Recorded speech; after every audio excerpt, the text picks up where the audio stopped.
Repeat చేయండి కొంచెం. Okay okay. So ఇప్పుడు మనం ఇప్పటివరకు చూసింది ఏంది అంటే ఆ ఇది ఇక్కడ నకారం వచ్చింది కదా, నుమ్ అనేది వస్తుంది కదా. ఏ ధాతువులకు వస్తుంది అంటే అన్నిటికీ రాదు. ఇప్పుడు ఇక్కడ త్రిభ తృప్తవు అని ఉంది కదా, త్రిభ ఉమ్, తృప్తవు అని ఉంది. సో ఇక్కడ మరి ఉమ్, ఇదిత్ కాని ధాతువు ఇది, అవునా? ఉమ్, ఇకారము ఇత్తు కానటువంటి ధాతువు, అప్పుడు త్రిప్ ఉమ్, వచ్చింది, అవునా? ఉమ్. అయితే మరి ఇకారం ఇత్తు కానటువంటి ధాతువులన్నిటికీ నకారం వస్తుందా అంటే అన్నిటికీ రాదు. నుమ్ అనేది రాదు. ఎక్కడొస్తుంది మరి అంటే ముచాదిగణంలో. ముచాదిగణంలో అది ఎనిమిది ధాతువులు అంతర్గణం ఉన్న ఉన్నాయి. దాంట్లోనే వస్తుంది ఆ వచ్చాదిగా. ఆ, కరెక్ట్. సో అక్కడ త్రిభ ఉమ్, తృప్తవు అని ఉందా? లేదు. లేదు. లేదు కాబట్టి అది వస్తుందా? కాదు. రాదు. ఏం రావాలి ఇప్పుడు? త్రిపతి రావాలి. అయితే రూపం అంతేగా. చూద్దాం. త్రిపతి ఉమ్, వచ్చింది చూడండి, త్రింపతి రాలేదు ఉమ్, ఇక్కడ, అవునా? ఉమ్, త్రిప్ అనే అవును. ధాతువు ఉన్నా కూడా సో ఎలాంటిది ఉమ్, అయి ఉండాలి? త్రింపు అది ఉండాలి కదా. అవును. ఆ సో అప్పుడు అది వస్తుంది. ఈ త్రిప్ అనేది రాదు. తర్వాత త్రిప్ తృప్తవు రాదు కదా. త్రింప తృప్తవు ఇక్కడ ఉంది, త్రింప తృప్తవు అనేది ఉమ్, ఉంది. సో ఇది వస్తుందా? మనం చేసింది అదే, ఉమ్, వార్తికకారుడు చెప్పింది ఇదే. అదేలేండి. ఆ సో కాబట్టి ఇది వస్తుంది అనమాట. అవును, ఇది స్పెషల్ గా పెట్టారు కదా దీన్ని. అవును. త్రింప ఉమ్, తృప్తవు అనేది ఉమ్, పెట్టారు కదా. ఈ నకారము అవును. మకారంగా మారిందనమాట. ఉమ్, అయితే ఇప్పుడు ఇది ఈ నకారానికి లోపం జరుగుతుంది ఇక్కడ. ఏమైతుంది? ఉమ్, ఎప్పుడైతే ఇదిత్ వర్ణము కాదో, ఇదిత్ అంటే ఇకారం ఇత్తైనటువంటిది కాదో, అప్పుడు ఆల్రెడీ ఉమ్, దాంట్లో నకారం ఉంటదో, ఓకేనా?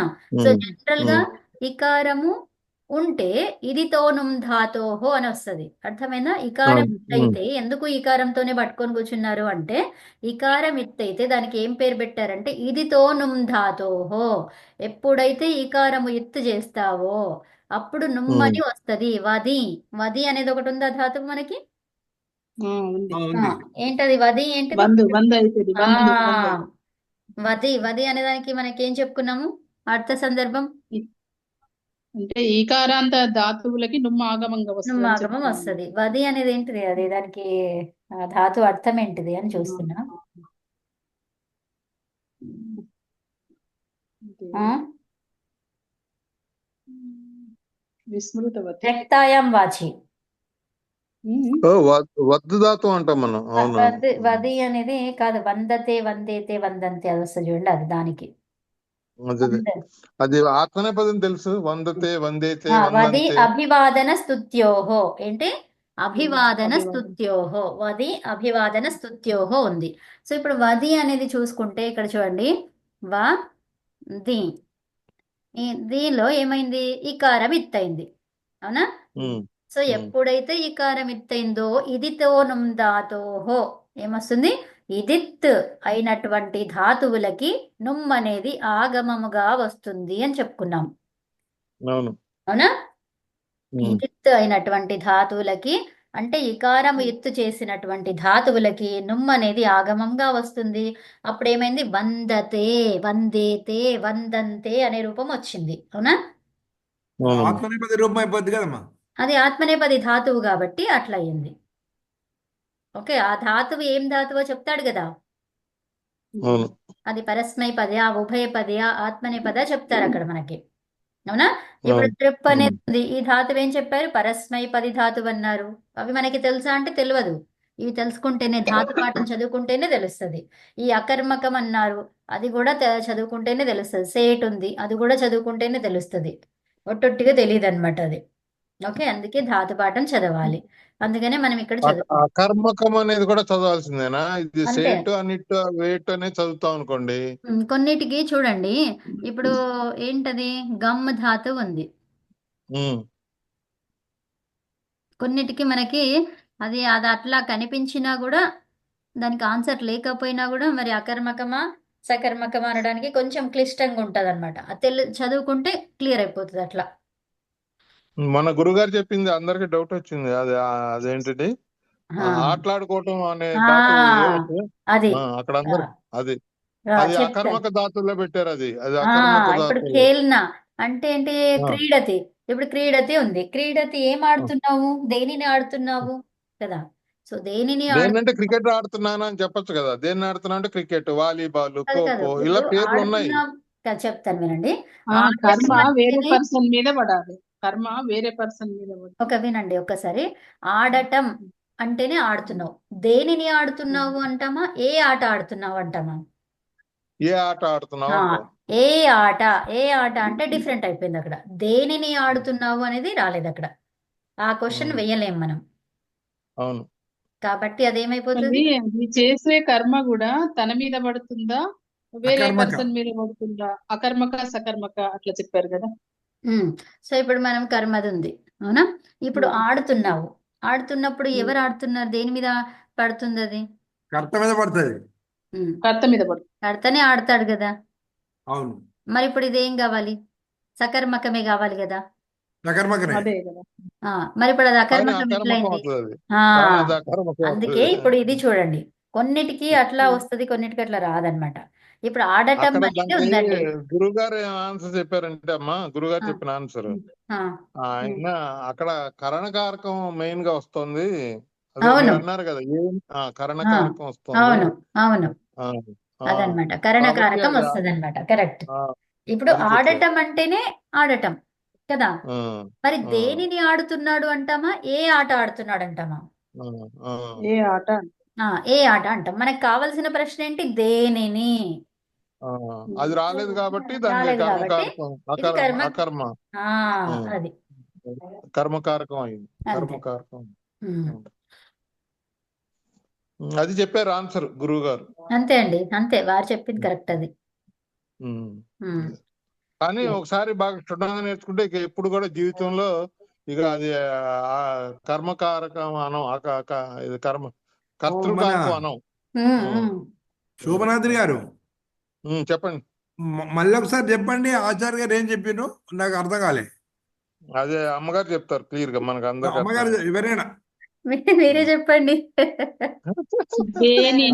దేనిని ఆ, అనేది రాకుంటే అది అకర్మకం కదండి. అంటే మనం ఆ, క్వశ్చన్ వేసుకున్నప్పుడు ద- ఆన్సర్ రాకపోతే అకర్మకం. ఆ, అది అది ఏ క్వశ్చను? దేనిని. ఏం క్వశ్చన్ ఆ, చేయాలి? దేనిని, వేటిని. దేనిని అంటే సింగులర్, వేటిని అంటే plural. Plural, plural. బహువచనం. బహువచనం కానీ ద్వివచనం కానీ. ఉమ్, ఉమ్. దేనిని, వేటిని. తర్వాత ఆ, ఎవరిని అంటే ఆర్థిక మనుషులు. కార్డు ఎవరిని అంటే మనుషులు ఇక్కడ. మనుషులు. ఎవరిని గురించి చెప్తున్నావు? ఎవరిని చూస్తున్నావు కదా. సో ఎవరిని, తర్వాత ఎవరిని అనేసరికి ఇక్కడ ప్లూరల్ సింగులర్ రెండు వచ్చాయి. ఈ ప్రశ్నలు ఉండాలండి. ఈ ప్రశ్నలకి ఆన్సర్ వస్తే సకర్మకం. అకర్మకం. రాలేదు అంటే అకర్మకం. అకర్మకం. మళ్ళీ మనకి ఆ బుక్కులో సంస్కృత శిక్షణ సరణి బుక్కులో చెప్పిన విషయం ఏంటంటే ఇక్కడ కర్త పైన పడాలి. ఇప్పుడు ఆడటం అనేది ఉంది. ఆడుతున్నాడు, ఓకేనా? ఆడుతున్నాడు. ఇప్పుడు మనకి ప్రశ్నలు 3 ప్రశ్నలు ఉన్నాయి. ఆ 3 ప్రశ్నల్లో ఏదైనా సూట్ అవుతుందా? ఏమిటి, ఎందుకు, ఎలా? ఆ ప్రశ్నలు లేనే లేవు ఇప్పుడు నేను రాసిన దాంట్లో. ఇప్పుడు రాసిన దానిలో కదా. ఏం రాశాను ఇందాక? దేనిని, అమ్మా, ఉమ్. దేనిని, మీరు ఎవరిని. మాకు అంతా 10 ధాతుల గురించి చెప్పారు, కానీ గురువు గారు మన కారకాల గురించి 11వ గణం గురించి కూడా చెప్పారుగా. 11వ గణం ఏంటిది అది? ఖండ్వాదయ. సో ఖండ్వాది గణం అని ఎందుకు అంటున్నామంటే ఇప్పుడు ధాతువులని మనం ఏం చేస్తున్నాము? ధాతువుని ఏం చేస్తున్నాం? అమ్మా మ్యూట్ లో పెట్టండి. ఎవరిది ఉంది అసలు? ఇంద్ర గారిది ఓకే ఓకే. నేను మ్యూట్ లోనే ఉన్నా మహోదయ. వినపడుతున్నాయి, మాటలు వినపడుతున్నాయి. Okay okay. ఎవరు లేదు, వేరే నిన్న వాళ్ళు అయితే ఎవరు లేరు, నేను ఒక్కదాన్నే ఉన్నానండి. అదేలే. అయితే సరే వేరే ఇప్పుడు వాళ్ళది. వేరే వాళ్ళది అయి ఉంటది. సో ఇప్పుడు ధాతువు ఉంది కదా, ఈ ధాతువుని మనం ఏం చేస్తున్నాం? శబ్ద రూపంలోకి మార్చుకుంటున్నాం, అవును. అవునా? ఎప్పుడైతే ఉమ్, నువ్వు శబ్ద రూపంలోకి ధాతువును ధాతువులాగా కాకుండా వేరే విధంగా మార్చుకుంటున్నావో అప్పుడు ఉమ్, అవన్నీ కూడా ఎక్కడ పెట్టారు? ధాతువులు వేరేలాగా మారుతుంది అన్నప్పుడు ఉమ్. తీసుకుపోయి ఖండవాదిగణంలో పెట్టారనమాట. అమ్మా మొత్తం 2000 ధాతువులు కూడా అవి వాటి నుంచి ఈ శబ్దాలు వస్తాయమ్మా. అవును. మరి అప్పుడు అన్ని కండవాద గణాలు పెట్టారు వాటన్నిటిని, అది కాదు. ఉమ్, అవి చాలా తక్కువ ఉన్నాయి, 47 ఉన్నాయి కండవాద గణం. అక్కడ ఏంటంటే నిన్న గురుగారు ఏం చెప్పారంటే ఉమ్, ఇది ఎందుకు సపరేట్ గా పెట్టారంటే మిగతా 10 గణాలలో అవన్నీ ఓన్లీ 100% అవి ధాతువులు అనే సంజ్ఞ ఉంటదంట వాటన్నిటికి, 10 ఉమ్, గణాల్లో ఉండే వాటికి. ఉమ్. 10 గణాల్లో ఉండే ఇంట్లో వాటికి శబ్దాలు ఓన్లీ ధాతువులు రెండు ధాతువు అనే కలిసి సంజ్ఞ ఉంటాయి. ఉంటుంది. ఇక్కడ మాత్రం రెండు కలిసి ఉంటాయి. రెండు కలిసి అంతే. ఉంటాయి. కానీ అదే అది దాన్ని శబ్దంగాను తీసుకోవచ్చు, ధాతువుగాను తీసుకోవచ్చు అన్నమాట. దీనికి రెండు సంజ్ఞలు కలిగి ఉంటాయి. అవును అవును. సో అట్లాంటిదే అదే చెప్తున్నాను. దీంట్లో మొత్తం అన్నీ రావు. సో ఇప్పుడు దీంట్లో ఖండవాదిగణం ఇక్కడ మనకి చూపిస్తాను నేను ఇక్కడ. 47 చెప్పారమ్మా. 47 ఉన్నాయి అందులో. టోటల్ 47. వీటికి ధాతు సంజ్ఞ ఉంటుంది, శబ్ద సంజ్ఞ దీని కూడా ఉంటుంది. Okay okay. ఉమ్. ఆ 10 గణాల వాటికి ఓన్లీ ధాతు సంజ్ఞ ఉంటుంది. ఇది వెరైటీగా ఉందని బాగా గుర్తుపెట్టుకున్నాను నేను. వెరైటీ కదా. అవునవును. అదే కదా. గణపాఠంలో ఉమ్. ఖండవాదిగణం ఓనాది పాఠము.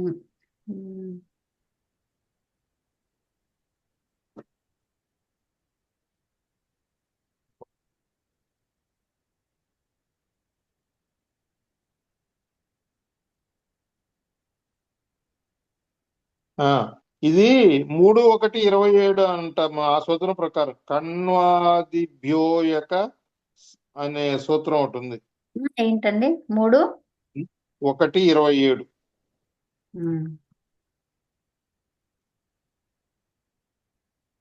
ఖండవాదిభ్యో యక్. కణ్వాదిభ్యో యక్. నేను సరిగ్గా చెప్పలేవు. అదే సో రాముడి తోక అన్నట్లుగా చెప్పా.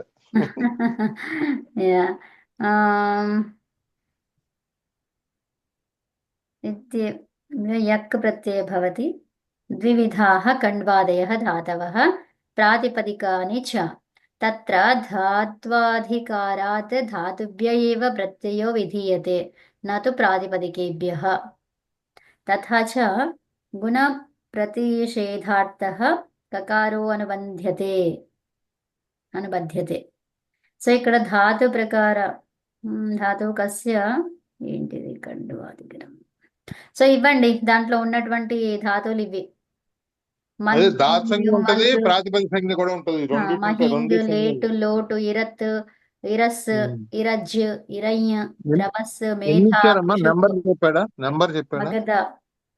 ఎన్నున్నాయి చూడండి, కౌంట్ చేస్తే అయిపోతుంది. ఎక్కడ మీరు చెప్పేది అదే 2, మార్క్ 3, చేయండి, 4, వేరే కలర్ లో 5, మార్క్ చేయండి. వేరే ఇవి ఎక్కడి నుంచి మీరు మొదటి నుంచి చేశారా? ఒకటి మగధ నుంచాక మొదలు. మగధ నుంచా? ఓహో, ఇక్కడ నుంచి మొదలు పెట్టారు. మంత్ కాదు, కండుయి కదా. కండుయి. 1, 2, 3, 4, 5, 6, 7, 8, 9, 10, 11, 12, 13, 14 ఉన్నాయి ఆ లైన్ లో. 15, 16, 17 అంతే. 14 అవే ఇక్కడ కింద ఇచ్చారు. అవే కింద ఇచ్చారా? కాదు. వేరు వేరు ఇచ్చాడమ్మా. 15, 16, 17, 18, 19, 20, 21, 22, 23, 24, 25, 30 దాకానే ఉన్నాయి ఇవి. 32 ఉన్నాయి. అదే 34 ఉన్నాయి. కానీ 47 మాకు ధాతు పాఠంలో ఉన్నాయి 47 అని. అదే గురుగారు పంపించారు కదా బుక్ ఒకటి, దాంట్లో రాశారు ఖండవాదయ గణము. The affix applies to those words as roots and not as nouns. ఖండవాది. సో ఇక్కడ ఖండవాదిలో ఉన్నటువంటి ధాతువులన్నీ ఇక్కడ ఇచ్చారు చూడండి, ఇంతే. అమ్మా నేను వీళ్ళు ఇచ్చిన 47 చదవను. చదవండి. ఫస్ట్ వచ్చేసి కండూయి, మంతు, వల్గు, వల్గు, ఉమ్, అసు, ఉమ్, అసు హ్రస్వం, అసు దీర్ఘం రెండు. ఉమ్, లేటు, లోటు ఉమ్, రెండు. ఉమ్. తర్వాత ఈరోజు లేలా ఈరోజు ఇరస్ దీప్తవ్, ఉమ్, లేలా దీప్తవ్. ఆహా. ఓహో, ఈ నేను చదివింది వీటికి అర్థాలతో చదువుతున్నా, అలా చదవకూడదు. అమ్మ ఇవి 45 ఉంటాయి అమ్మ, 42 ఉంటాయి ఇవి. ఉమ్, 42, 41 కనబడుతుంది ముని గారు నాకు. ఉమ్. సో ఇక్కడేమో ఇలా ఇచ్చారు ఖండ్వాదిహి అనేది, ఇక్కడ ఇంతే ఇచ్చారు మరి. అది కండువాది, గురుగారిని అడిగితే కండువాది. చెప్తారు, దానికి ఏదో ఉంటది అది. అవునవును. 41 ఇక్కడ క్లియర్ గా ఇచ్చాడు, 47 అని ఇచ్చాడు. దేంట్లో ఇచ్చారండి అది? ధాతు పాఠం అమ్మా. అచ్చా. ధాతు పాఠం. ఉమ్.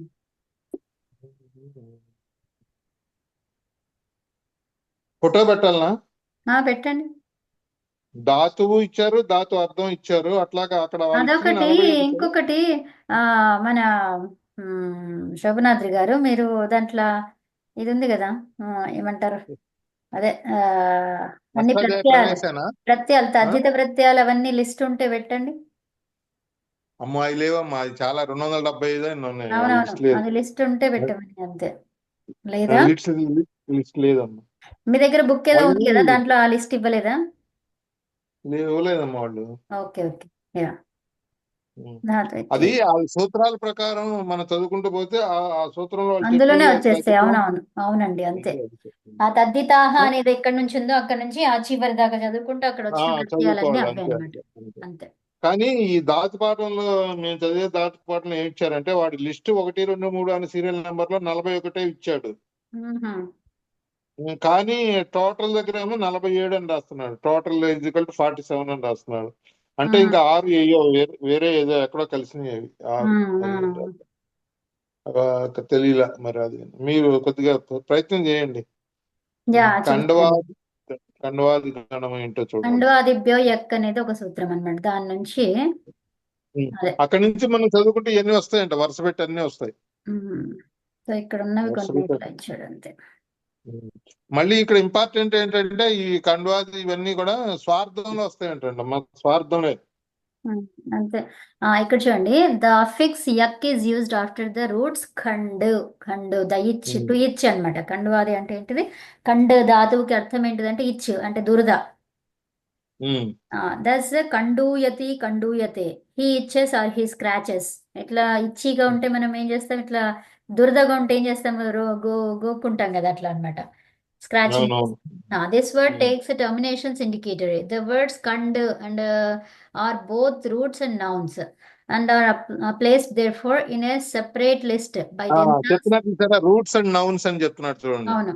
And not included in the general list of verbs. The affix applies to those words as roots and not as nouns. ఇక్కడ ఇచ్చినవి ఖండ్వాదిహి అనే లిస్ట్ ఇచ్చాడు ఇక్కడ. ఖండూయ్, మంతు, హ్రీణీయ్, వల్గు, అస్త్ర, మనస్, మహింగ్, లేట్, లోట్, ఇరస్, ఇరజ్, ఇరై, ద్రవస్, మేధ, కుషుభ్, కుషుభ, మగధ, తంతస్, పంపస్, సుఖ, దుఃఖ, సపర, అర, భిషజ్, భిష్ణజ్. ఇక్కడ ఏం రాశారంటే అరరా రాశారు. అరరా అంటే దాని అర్థం ఏం చెప్తున్నారంటే ఆరాకర్మణి, ఆరాకర్మణి అర్థం. దాని అర్థం. ఓకే ఓకే, అది పంపిస్తారా? అది ఫోటో తీసి పంపించండి. పెడతా, మన దీంట్లో పెట్టిన ఆచార్య గ్రూప్ లోనే. అవును. భిషజ్, విష్ణుజ్, ఈషుధ, చరణ, చూరణ, భూరణ. బిషజ్ అంటే ఏమన్నా గుర్తొస్తుందమ్మా మీకు? బిషజ్ అంటే అది దాన్ని వినంగానే, ఆ చదవగానే మీకు ఏమైనా గుర్తొస్తుందా? బిషజ్ భేషజం. ఏమండి మీకు మునిగారు, ఇది మామూలుగా ఈ స్తోత్రాలన్నీ పారాయణ చేసే వాళ్ళకి ఇది బాగా తెలుస్తుంది. అది అది భేషజం అనే ఉంటుంది మంత్రంలో, ఒక వేద మంత్రంలో ఉంది అది. కాదమ్మా, విష్ణు సహస్రనామంలో బిషజ్ అనేది వస్తుంది. కరెక్ట్ బిషక్ అండి, బిషక్ కదా. బిషక్ అదే, అది జకారం కకారంగా మారుతుంది వ్యాకరణ సూత్రాల ప్రకారం. అంటే బిషక్ అంటే అది విష్ణు సహస్రనామం, అంటే విష్ణు దేవుడికి 1000 నామాలు కదమ్మా. అవును. ఆ 1000లో బిషజ్ అనేది ఒక ఇది బిషక్ గా మారుతుంది. అది ఆయన వైద్యుడు అని అర్థం, దాని అర్థం అంతే ఒక నామం వైద్యుడు. అవును, వైద్యుడు అని. భేషజం అంటే అదే వైద్యం. అది బిషక్ అనేది వైద్యుడు అని ఆ పేరు అన్నమాట. అదే. సో భురణ, తురణ, గద్గద, ఏ ఏలా, ఏలా, కేలా, ఖేలా, లిట్, లోట్. మనకి ప్రణవ స్తోత్రంలో వస్తుందమ్మా భేషజం అని వస్తుంది. అవును. భేషజం. ఏదమ్మా ఒకసారి అది చెప్పండి, గుర్తుందా మీకు? అదే అనంత గుణగణ భూషితవో. దాంట్లో కాదు, అదే అది వచ్చిందిలే. దానిలో వేద అంటే మంత్రంలో భేషజం అని వస్తుంది ఒకటి, గుర్తొస్తలేదు నాకు. అమ్మా నా దగ్గర కూడా ఒకటి ధాతుపాఠం పుస్తకం ఉందమ్మా. దాని లోపల ఆ, కణ్వాదయాల 47 ఉన్నాయి దీంట్లో కూడా. అవునవును, 47 నేను కూడా విన్నట్టు 47 గుర్తుంది అది. చూపిస్తున్నారు. అదే అదే అవును, 47 ఉన్నాయి. కాకపోతే అవి ఎక్కడ అనేది చూడాలి ఒకసారి. ఖండవాదిగణం. ఒక్కొక్క వీళ్ళు ధాతువుకు 41 అర్థం లిస్ట్ అయితే వివరంగా ఇచ్చాడు. ఇచ్చేసారమ్మా. 41 లిస్ట్ అయితే ఇచ్చేసారు. టోటల్ ధాతువులు ఎన్ని ఉన్నాయంటే వీళ్ళు ఏం చెప్తున్నారంటే 2014 అంటున్నారు. అది కరెక్టేనా? అంతే, 2000 పైనే ఉన్నాయి. అది వీళ్ళు 14 అని క్లియర్ గా చెప్తున్నారు. 2014. ఇక్కడ 2064 ఎంతో కనిపిస్తున్నాయి కదా దీంట్లో, వీళ్ళ దాంట్లో, ఈ ఇది అష్టదేవ. విష్ణు సహస్రనామంలో భేషజం బిషక్ అని వస్తుందా? ఏదో అది శ్లోకం ఉందమ్మా. విష్ణు సహస్రనామం పారాయణ చేసే వాళ్ళకి తెలుస్తుంది. అదేలే. భేషజం బిషక్ అది ఒక శ్లోకంలో ఉంది. ఓకే అమ్మా. ఇది 2259 ఇచ్చారు ఇక్కడ ధాతువు. సరే అదేలే. సరే, మనం శాంతి మంత్రం చెప్దామా? టైం అయింది. శాంతి మంత్రం. చెప్పండి. ఓం సర్వే భవంతు సుఖినః, సర్వే సంతు నిరామయ, సర్వే భద్రాని పశ్యంతు, మా కశ్చిద్ దుఃఖభాగ్ భవేత్. ఓం శాంతి శాంతి శాంతి. సర్వేభ్యో నమః. నమస్తే అండి అందరికీ అందరికి. నమస్తే. ధన్యవాదాలు. అమ్మా ఇవన్నీ నమస్కారం. రికార్డ్ అయిందా? ఇప్పుడు ఇది రికార్డ్ అయిందమ్మా. అయిందనుకుంటా. నమస్తే, ధన్యవాదాలు. ఓం నమస్తే అండి. సరే పెడతారుగా మాకు.